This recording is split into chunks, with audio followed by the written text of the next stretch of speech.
안녕하십니까? 오늘은 유치권에 대한 설명입니다. 우리가 지나가다 보면 이런 유치권 행사 중 이런 식으로 유치권 행사 중 이런 식의 현수막을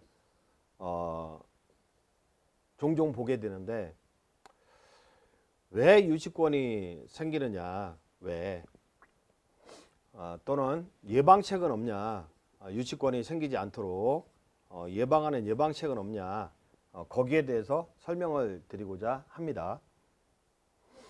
그 유치권의 발생 원인입니다. 유치권의 발생 원인. 하도급 업체에 대한 공사대금 미지급이죠. 그러니까 건축주가 건설회사에 계약금이나 귀성금을 차질 없이 지불을 했어요. 근데 건설회사는 하도급 업체에 대금을 다 안 줍니다. 대부분 외상이라든지 또는 리턴을 받는 경우가 많죠.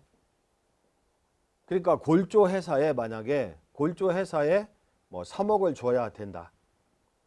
그러면 골조회사에 3억을 줘야 한다 할 때는 초기 공정에 오바 태운다 이렇게 표현하는데 4억 이렇게 계약서 쓰고 1억을 돌려받는 거죠. 더 나아가서 또 1억을 꾸는 거죠. 그 조건하에 하도급을 주니까, 그러면 골조회사는 일거리를 수주하기 위해서 알았다,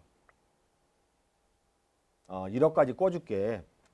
근데 나중에 공사가 지연됨에 따라서 돈을 안 갚는 거죠, 시공자가. 그러면 엄한 현장에 유치권을 행사하게 됩니다.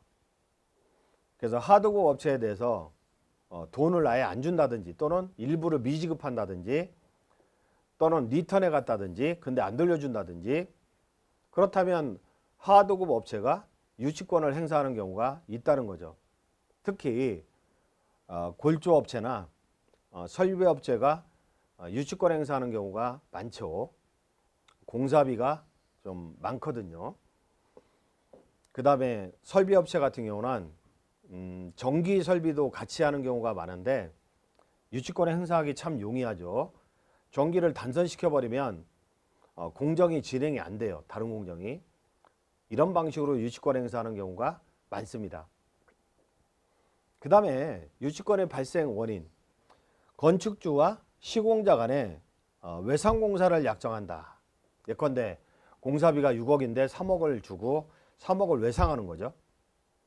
근데 도급계약서에는 외상이라는 표현이 없다는 거죠.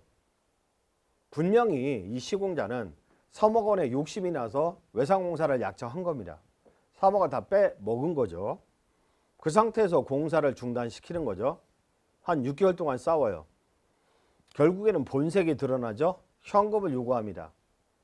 근데 건축주가 용납이 안 되는 거죠. 돈도 없고. 이런 경우에 유치권을 행사합니다. 그러면 유치권 행사할 때 태거를 청구한다고요?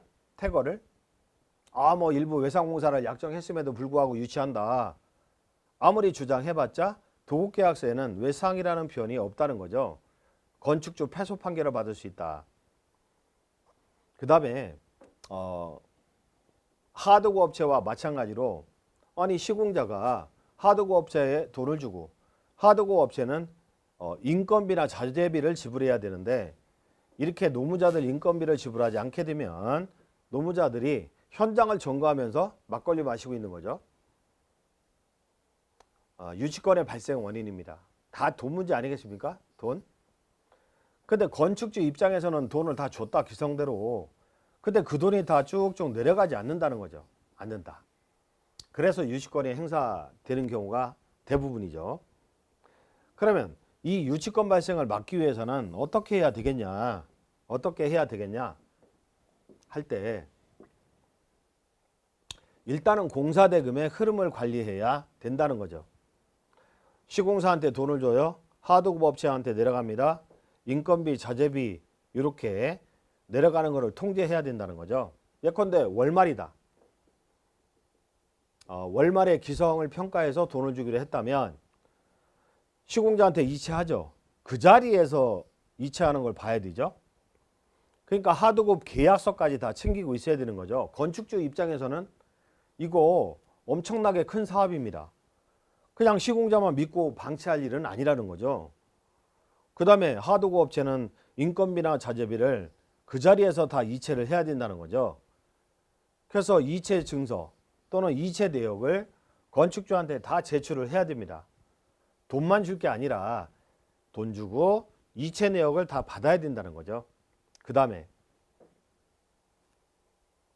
전기공사를 뭐 10일 했다. 근데 15일 한 거로 청구하는 경우가 있어요. 15일 한 거로. 그러면 15일 한 거로 내려보내요. 그러고 5일치는 다시 시공자가 리턴 받는 거죠. 그래서 건축주 입장에서는 사람을 써서라도 공정관리를 해야 됩니다. 이 사람들이 어떤 일을 하는지, 오늘은 어떤 일을 하고 어떤 인력들이 들어왔고 어떤 장비가 들어왔고 또 오늘은 어떤 일을 하고 어떤 장비와 인력이 들어왔는지를 다 체크해야 됩니다.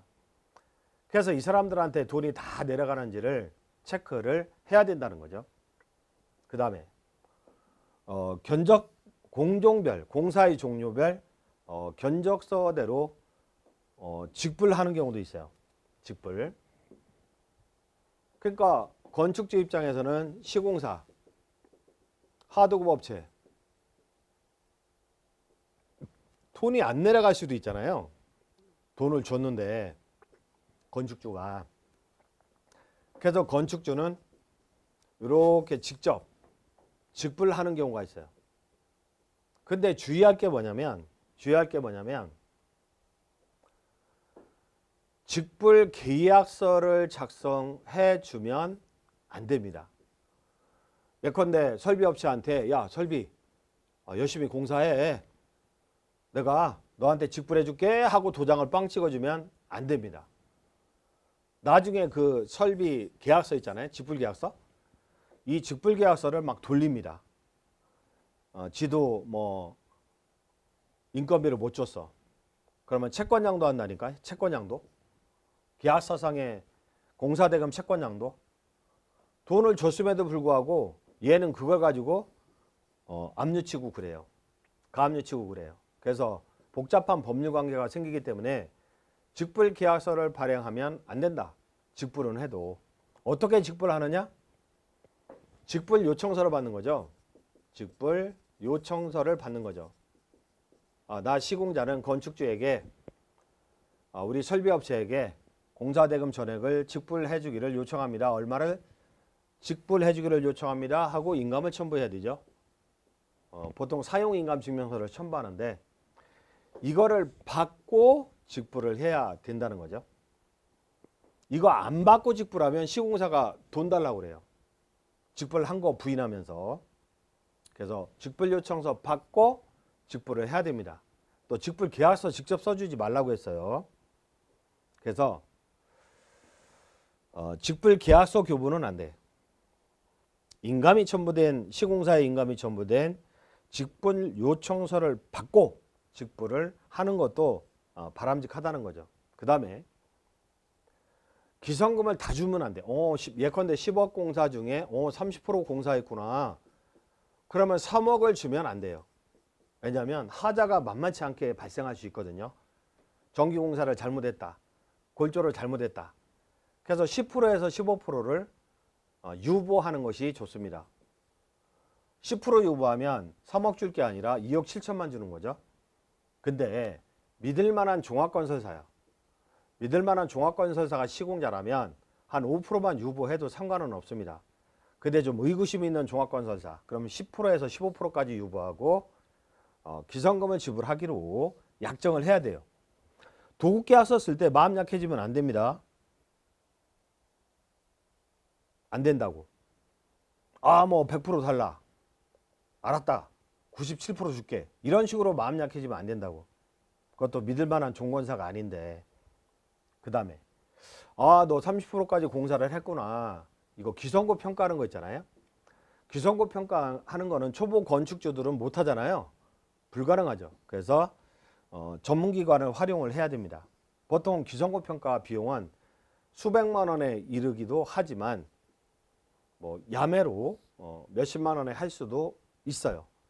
그래서 기성고 평가는 독립된 새로운 공사감독원을 선임해서 평가를 해야 된다는 거죠. 그 다음에 하도급 업체에 드릴 때도 유치권 포기가서를 미리 받아놔야 돼요. 하도급 업체를 드릴 때도 유치권 포기가서를 받아내야 된다. 그러니까 항상 기성금을 줄 때는, 항상 기성금을 지불할 때는 지금 이 시간 공사 타결을 해도 된다, 그런 마음으로 지불을 해야 된다는 거죠. 공사 타결을 해서 시공자를 내쫓잖아요. 시공자를 내쫓으면 하도급 업자들이 유치권을 행사합니다. 나 돈 못 받았다고. 우리 판례는 하도급 업자한테도 유치권 행사하는 거 인정하거든요. 근데 만약에 시공자나 하도급 업자한테 대금을 다 줬다면, 지불한 증빙이 다 있다면 유치권 행사가 불가능하겠죠. 불가능하겠죠. 그 다음에 돈은 다 줬어요. 돈은 직불했어요. 직불까지 다 했는데, 아니 골조업체 치가 시공자한테 돈을 못 받았어요. 돈 꿔준 걸 못 받았어. 그래서 쳐들어오는 경우도 있어요. 따라서 현장에 CCTV를 설치해야 됩니다. 공사를 할 때는 사각지대가 없이 CCTV를 설치해야 된다. 그러면 쳐들어오는 게 발견이 되잖아요. 찍히잖아요. 그러면 건조물 침입죄로 형사처벌을 받습니다. 이 사람들도 이걸 알기 때문에 CCTV가 요소요소에 설치되어 있다. 근데 두 대는 보이더라도 한 대는 모르게 위치 이동하고 해서 설치가 되어 있다면 감히 쳐들어오지 못합니다. 이 CCTV는 상당한 위력이 있는데요. 유치권 행사를 예방하는 측면도 있어요. 쳐들어오지 못한다. 그리고 민원인들 있잖아요. 민원. CCTV가 보이면 민원인들이 개 난리치는 거를 좀 자제를 합니다. 조용조용 점잖은 말로 하는 거죠. CCTV가 없으면 엄청나게 난리를 쳐요. 보상해달라고. 자동차를 진입로에 세워놓기도 하고. 그러면 자동차를 진입로에 세워놨다 CCTV에 찍히면 감히 그 짓을 못합니다. 그래서 민원이 좀 잦아든다. 자, CCTV의 위력은 뭐냐면 안전사고가 발생할 수 있는데 그 입증 자료 확보죠. 입증 자료 확보. 얼마 전에도 저희 현장에 크레인이 넘어졌어요. 사람 두 사람의 다리가 부러졌어요. 잘렸어. 그 다음에 포크레인이 돌아가는데 아니 그 인부가 꾸역꾸역 쳐 들어간 거예요. 그래서 머리를 다치는 바람에 즉사를 했는데 이게 CCTV에 다 찍혔기 때문에 공사 중단 사태가 안 일어난 거죠. 시공자는 안전관리를 다 했다. 최선을 다했다. 근데 그 피해자 전적인 잘못이다. 요게 이제 찍혔기 때문에 공사 중단 조치가 취해지지 않은 거죠. 근데 보상금에 대해서 다툼이 있는 상태에서 입증 자료도 없어요. 그러면 누구 잘못이냐 이거죠. 다투고 있는 상태에서 구청에서는 공사 이걸 해결할 때까지 공사 중지하시오 하고 공사 중단 명령이 떨어지게 돼요. 그러면 현장 부도납니다. 그래서 CCTV 얼마 안 하니까 이거를 요소요소에 설치하는 거 상당히 중요한 내용입니다. 이상으로 유치권에 대해서 설명을 드렸습니다. 이제 집 짓다 10년 늙지 말자. 건축 위험관리 설계건축 비교견적 플랫폼 닥터빌드.